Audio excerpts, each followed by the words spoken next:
Good morning dear friends.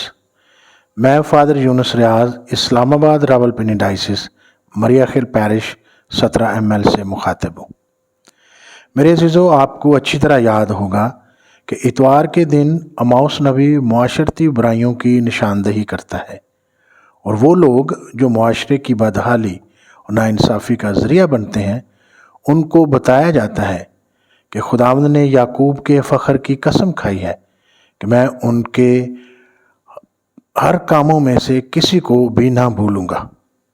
इसी तरह आज की पहली तिलावत में हमारी रहनुमाई की जाती है कि हम इंसान अपने तर्ज़ ज़िंदगी और रवैयों पर गौर करें, क्योंकि जो हमारी नज़र में अच्छा है मुमकिन है वो बात और काम खुदावंद की नज़र में नापसंद हो। क्योंकि आज की तिलावत में मरकूम है, इंसान की सब राहें उसकी निगाह में रास्त हैं, पर खुदावंद दिलों का तोलने वाला है। चाहिए कि इंसान का हर अमल और बात खुदा की मर्ज़ी के मुताबिक हो। इंसान वो करे जो खुदा चाहता है, क्योंकि आज की तिलावत हम पर वाज़े करती है रास्ती और इंसाफ करना खुदावंद के नज़दीक कुर्बानियों से अफजल है।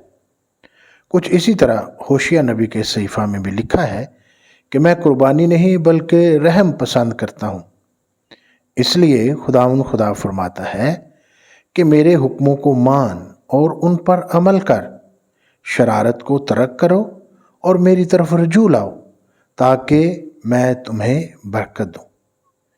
अंजील मुक़द्दस में खुदावंद यीशु मसीह अपनी माँ और भाइयों को मिलने से इनकार नहीं करते, बल्कि फरमाया मेरी माँ और मेरे भाई तो ये हैं जो खुदा का कलाम सुनते और उस पर अमल करते हैं। खुदावंद यीशु मसीह फरमाते हैं उन बातों पर अमल करो जिनका मैं तुम्हें हुक्म देता हूँ। मेरे अजीज़ों, इस अफरा तफरी के दौर में चाहिए कि हम अपने अमाल को दुरुस्त करें और अपने हमसाए का यानी हम जिन्स इंसान का ख्याल रखें, ताकि हम सब खुदा की बरकत पाएं। खुदावंद आप सबको बरकत दे। आमीन।